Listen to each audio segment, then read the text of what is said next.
All right, thank you, Wayne. So our next presenter will be Dr. Dayakar Animaru. And Dayakar comes to us here today from, let me get to the right page here, sorry. Comes to us today from the University of Tennessee at Knoxville. He's a professor there. He was a department chair for 7 years.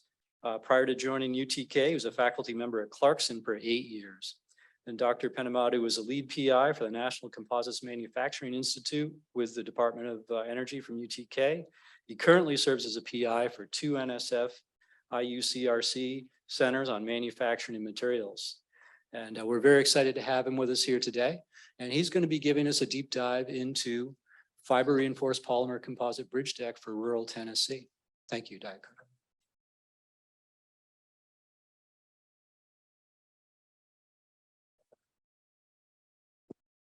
Thanks, Bill.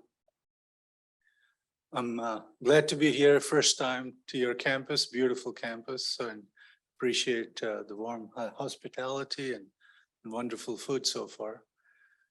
So, there's been a lot of talk about composites and how wonderful they are. So we're going to share with you a deep dive into one example application in Tennessee. This was a project that was really inspired by the IAMM Composites Institute. They wanted to explore a demonstration project for infrastructure.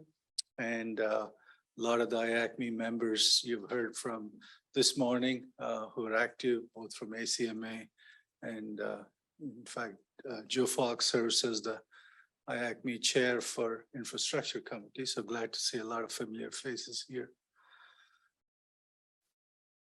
Why this is called SMART?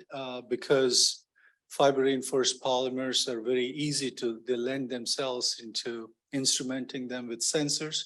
So we'll talk about an example type of sensor that we have instrumented and how that instrumented deck sensor is working.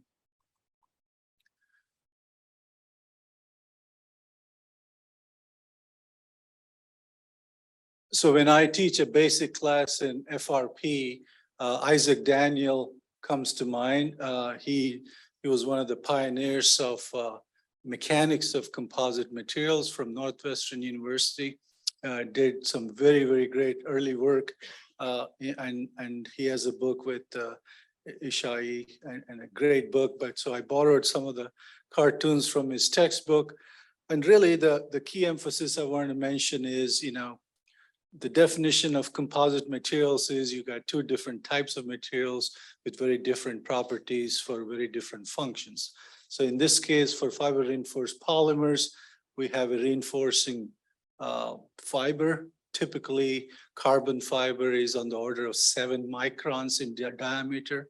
So just for you, human hair is on the order of 25 to 30 microns in diameter. So it's about 1/4 of your human hair. Glass fiber tends to be 12 to 20 microns. And more recently, basalt fiber, which is made out of basalt rock, has come into the play, which is also showing a lot of exciting applications in addition to glass and carbon. A very, very critical element of these polymers is a very thin layer of chemical coating. We call it sizing. Usually this is on the order of 50 nanometers thickness. That is part of a film former that is applied to these fibers. And that helps when you're handling the fibers or bundles of fibers. So carbon fiber community, we use the word toe to represent the number of fibers. So aerospace toes will have maybe 1,000 to 3,000, so 1K to 3K toes. As the size goes up, the cost comes down. So automotives, most of them are now looking for a very large size toe. So we're looking at 50 to 650K toes. So you put more material down quickly, you may not need as much property space there. But mechanics is the same. Civil engineers don't have a class in this field, which is the greatest roadblock for adoption of composites in structural and geotechnical and hydraulics fields, because they don't know anything about it. They've never been taught polymers. They've never been taught fibers. And so many of them choose civil engineering because they don't like chemistry. And the ones who do like chemistry don't like mechanics, so they want to go to hydraulics side of things, environmental engineering. So it's a real challenge to teach civil engineers to this subject matter because it's something they don't like and they don't have background in. So it's a tough sell because, steel and concrete guys have figured out that the only way to make, for example, steel become a popular choice is make it so that they don't need to know anything about it. So, for example, many civil engineers who practice structures all their lives, they don't necessarily know anything about alloying. They're just not taught anything. They just say, go to AISC, American Institute of Steel handbook, and you pick up based on the span, what the shear and bending moment is, and off you go and do the design, right?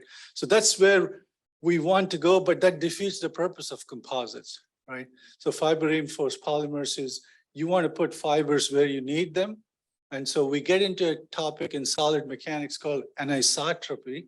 That means you want to get the strong properties in the fiber direction, and that complicates things because now we got to teach them, tensors and instead of 2 constants of elasticity, it very quickly becomes 5 and 12 and 81, depending on where you want to go. So just elastic constants are like that. Then once we start getting into non-linearity, becomes even more difficult. So I just wanted to share that there are many reasons why FRPs are not being used. The least bit is not that they're reliable, it's really the familiarity. So I feel like education is going to be the biggest need for this. Here's a wonderful schematic that shows different types of fiber reinforcement. So I have here strain in the x-axis, stress in the y-axis. This is all tested under tension, so tensile stress strain curves. So what I'd like to focus on is carbon. So here's an example of intermediate modulus. This is very, very popular in aerospace. So a lot of I think there's somebody mentioned about eVTOL, electric vertical takeoff and landing. Most of those applications will be largely governed by IM7 type fiber, AS4. But what you're seeing here is 5 gigapascals of tensile strength, right? Steel guys get excited about high strength steel when you go to 1 gigapascal, right? That's really not exciting.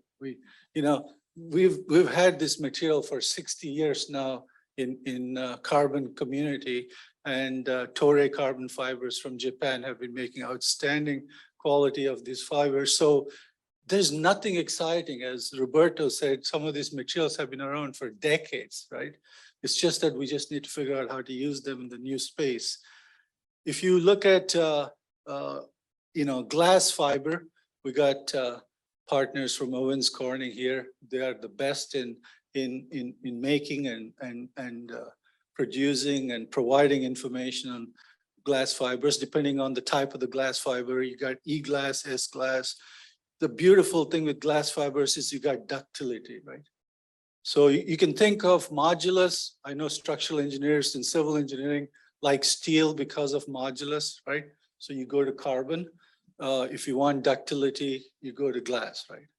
So that's kind of the analogy you can think of in fiber reinforced polymer. So you start with a single fiber that has a chemical interface. So carbon fibers are pretty difficult to make them stick to anything, right? Because you don't have many functional sites. So you go through extensive process of figuring out oxygen sites on them. There's various treatment protocols. So we have this great board. I think Jim was showing me outside that's printed with ABS, which is a type of polymer. It has 3 constituents in it, and then a carbon fiber. And I can guarantee you that that carbon fiber was not sized right for that particular polymer, right? So there's a lot of improvements one can make by understanding what really governs the behavior, and everything depends on that, right? Just like your rebar in concrete, do you have enough development length in it? would dictate whether you're fully mobilizing the strength of the rebar. Sizing becomes very critical. And then you can make them in two-dimensional structures. We call it lamina. You can stack them up and laminate, and then we provide structural analysis. So amazing solid mechanics theories have been developed where they said this stuff is too complicated, where I got fiber, I got interface, I got thousands of them, I got directions, but I can try to come up with a reasonable assumptions by looking at laminate mechanics. And that's how much of the aerospace design is done today. Finite element analysis exists, but nobody believes it because it's really hard to model the boundary conditions precisely, but they do that for a first level of analysis. So I think Joe has mentioned about why composites should be so attractive.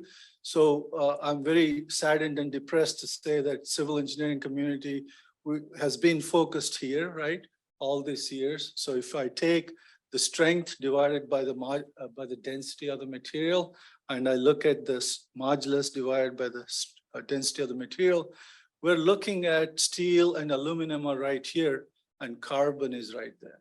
Right? So you're going to see everything in the future is going towards carbon, and glass also does really well. And of course, in glass, we have our glass, which shows, you know, even more exciting properties than S-glass, but glass and carbon would be phenomenal. And, you know, in Kevlar already you see the bulletproof vest, they utilize that quite well. So in addition to all the good things we talked about, always think in terms of specific properties. So I'm very excited for Bill and his colleagues about G-girder, but I'll be excited when we get rid of concrete.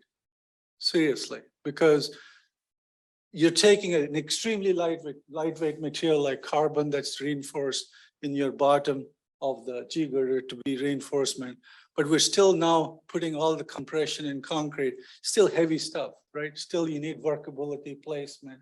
So, I mean, concrete is going to play a major role. It's important material, but for really light weighting, we need to think in the future of all FRP type material systems. Strongwell is an outstanding pultrusion company. Here's an example where I wanted to show you that they have been doing this for a long time. We have actually a walkway bridge at University of Tennessee that was made with glass fiber reinforced material that was pultruded by Strongwell. So you can start getting into basically very similar to steel type looking structures where you got deep beams. You can make them out of polymers that can perform well in case of fire. So these are always the concerns when people are utilizing for girders, main structural beam supports, how does it perform in fire and things like that. So this has all been figured out, nothing new. You just need to talk to people who make the materials like AIT or Strongwell or folks like that, because they will have the solutions you need for a given problem. Here's some example bridges here. There's a lot of strengthening type applications that you go on. Very quickly, I wanted to show you an example case study where if we were to imagine using G-girder bridges with now a very lightweight bridge deck technology, this is actually, it can be anywhere from 5 to 10 pounds per square foot, right? So take off your now what you're planning to do as a concrete deck and use something that is much lighter. Then, you know, we can put all the G-girders and the deck on the same truck to the site, right? So that would be a nice thing for us to think about. But this uses a technology called sandwich structures. So very, completely based on what civil engineers came up with about how, many decades, which is concrete is good in compression, steel is good in tension. You separate them out with a distance, that's good in flexure, right? So we're using exactly the same concept. I got compression if this pointer is at the top as an example, if the compression is at the top, tension is at the bottom. I got two thin sheets of very strong material that provide the resistance to compression and tension from flexure, very lightweight. In between is my foam core material. So this is something that was developed by Structural Composites Limited. They're based in Florida, Melbourne, Florida. They started off this as a SBIR project for Navy to look at decks for naval applications. So you already have this 100-year design life. So you don't need to worry about your PE license if you want to use it, right? So you can transfer that to the manufacturer and say, I'm going to use this bridge deck and let's just go and figure this out. While we were doing this demonstration, we also wanted to ask ourselves, is our analysis and design assumptions valid? You know, it's very hard for you to model connections. I think those of you who have done FEM and structures know that, you know, you can get any answer you want with FEM. It all depends on how you model the connections, right? So we wanted to see what we actually do. So I had a couple of my grad students do their analytical work ahead of the time.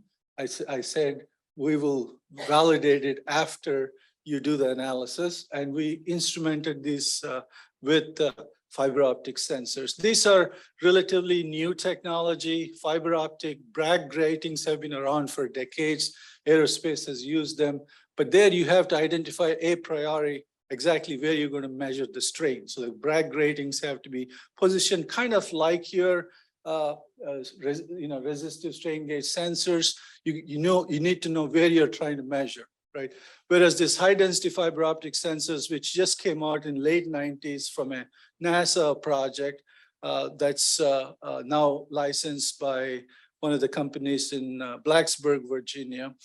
And it's basically, we use their technology. Again, I'm trying to keep all the commercial things out of the picture. So we focus on technologies but you can see who that is here. That's Luna Innovation.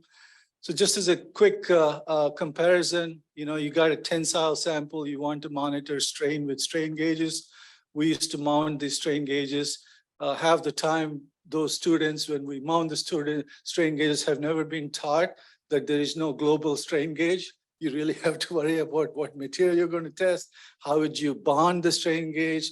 How would you compensate for the temperature? So there's been a lot of stuff done with strain gauges, but I don't trust half of the data for that reason.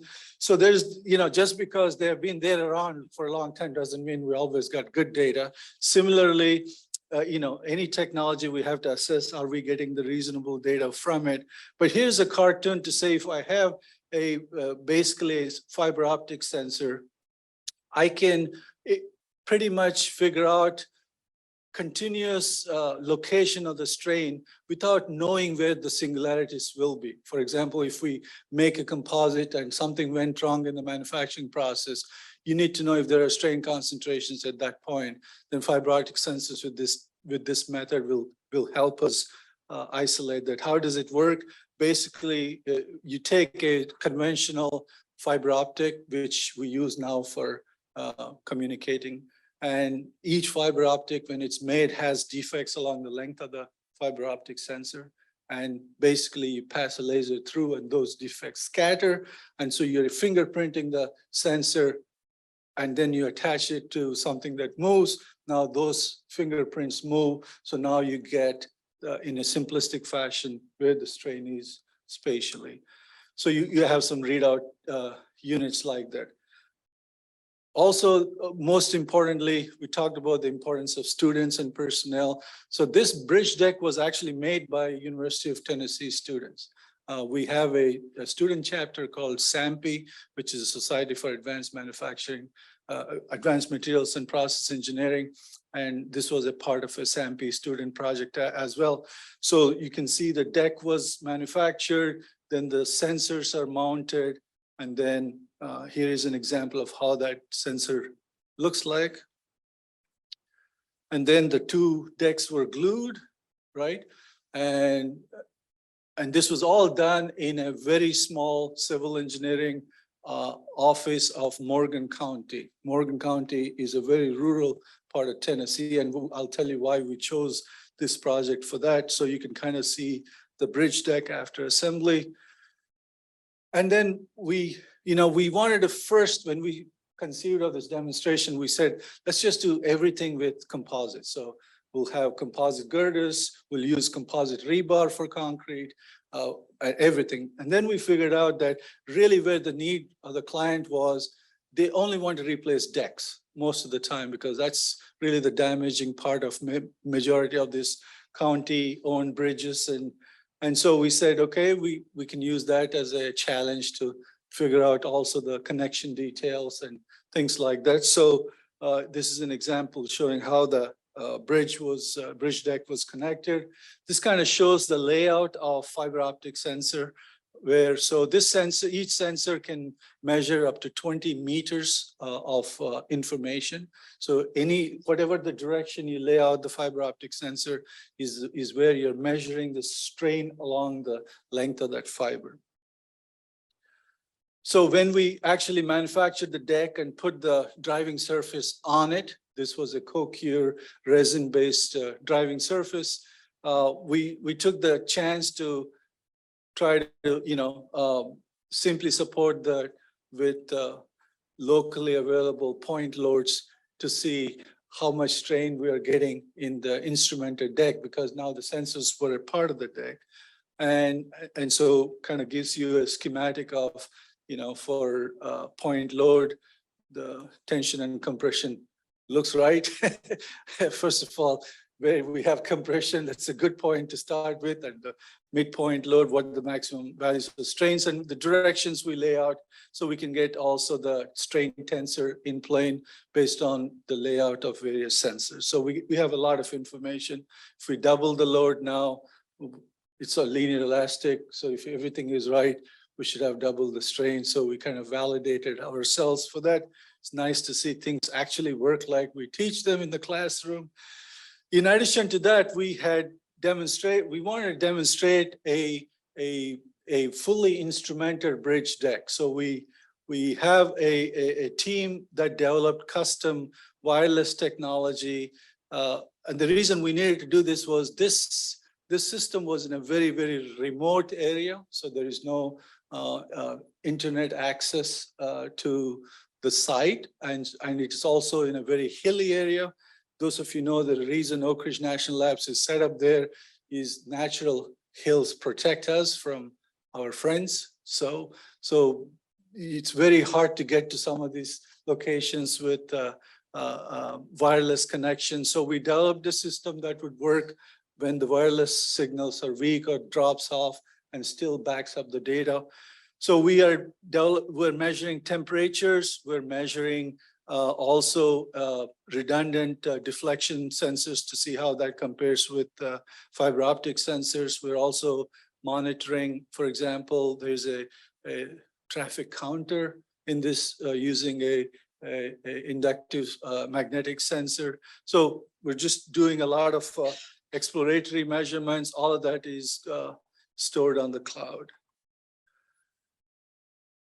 So we also have a video camera that's showing at all times. We log into a website. We have a secure aspect for certain parts of the data being recorded. We have it then as a general public site for others, but you can kind of see that the guardrails are a big problem, as some of you know from DOTs.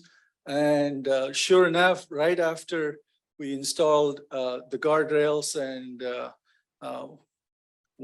we got a remote signal one day soon after its installation, and it found out that there was a logging truck trying to take a 90-degree turn and took off the guardrail with it, and they spent a lot of time on the deck, which was a good load test for us. We were collecting a lot of data.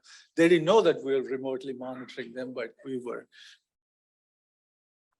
So this is the kind of a data you get. For example, thermal expansion is an important point. I think somebody mentioned, maybe it's Joe from the DOT mentioned about integral abutment concept.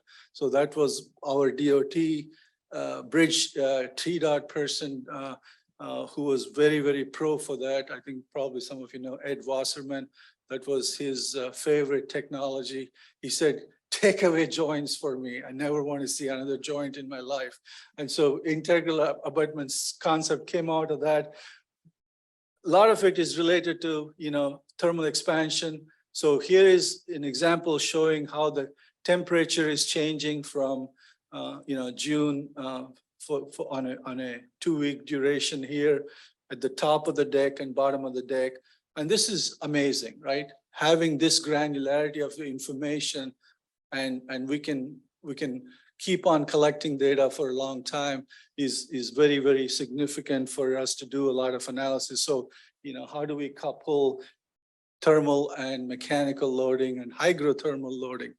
We talked a lot about Frps don't corrode. That's not necessarily true, because hygrothermal loading actually has substantial effect. It depends on the polymer type, manufacturing conditions, and just like any other material. But when they're made well, they don't fail.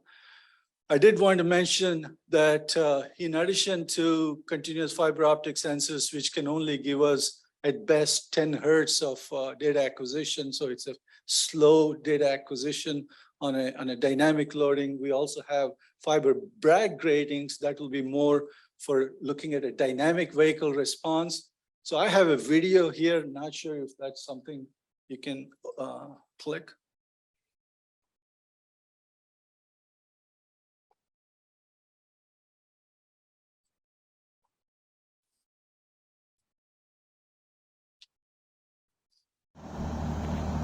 So this is a 2x4, it's our redneck concept of dump truck that uses it, right? So with that, now we can actually get dynamic fingerprint of the bridge, right? So structural engineers, especially vibration and dynamics folks, have worked for a long time to see if the concept of modes of vibration and modal shapes can, I can't seem to. Go ahead, one more slide. Yeah, so modes of vibration in terms of modal frequencies as well as mode shapes.